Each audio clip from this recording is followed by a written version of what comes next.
Vanoggend gesels ons met die avonturier Toni Enderli wat onlangs die Molokai Kanaal in Hawaii geswem het. Toni, baie welkom by die Groot Ontbyt. Thank you. Toni, in 2009 het jy 'n groot lewensverandering ondergang. Vertel ons 'n bietjie daarvan. Yeah, I think, the credit crunch in 2009, I was high flying in the property industry. I'm still in the property industry, but my focus was always about the flashy things. And in 2009, when the economy, fell apart, so did the real estate market. And I was moaning about life, how old I am, how unfit I am at the age of 30 years old. And my mate challenged me to say, well, listen, let's do something about it. And he came up with a silly challenge with the Bloberg Robben Island swim. And I said, you're nuts. 3 hours in 12-degree water doesn't sound like fun. And there my whole life changed from that point, where I met these most incredible people in the open water swimming community, where they opened up the friendships and taught me what's possible in life. And from that swim, really changed the whole way I look at life, where I'm going, anything is possible if you just put your mind to it, and you're going to go through some rough spots, you're going to go through some currents, you need to go through it, and you just need to swim stroke for stroke. And that swim led into other Robben Island swims that led into some ice swimming, which was another challenge by itself. And then my friends Ryan and Kyron said, listen, let's do something intercontinental. And again, I said, you're nuts, And they came up with, well, let's swim from Spain to Africa. And again, it was a massive challenge, trained almost a year for it. And again, we did it, and we raised some good money for some good initiatives.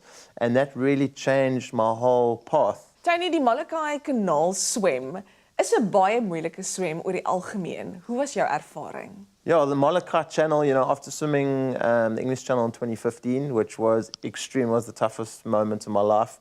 A few months after that, I researched the Ocean 7 and Molokai Channel I just had to do. And 2 years of preparation and training. It's, since 1965, there's been 57 swimmers that have completed it. And the reason it's so difficult is massive currents, massive swell, jellyfish, and then the biggest elements of marine life, sharks, tiger sharks, black-tip sharks. So, 48 hours to get to Hawaii, and then taking a 6-seater plane to Molokai Island, which is about a 40-minute plane trip on this small plane. Just to buy a one-way ticket is surreal in your life. I mean, it's just unbelievable. And getting into the island and then taking a taxi drive up to the drop-off point, because the support boat was coming from Molokai, which is a 3-hour boat ride. And I had the most incredible water safety team in Hawaii, and I took Andrew, who had my feeds and my safety and camera crew. And we started at 6 p.m. But as I got out the taxi, I stumped my foot, and I had a bloody toe. So now I'm going to go swim 11 hours in the dark in, heavy shark territory.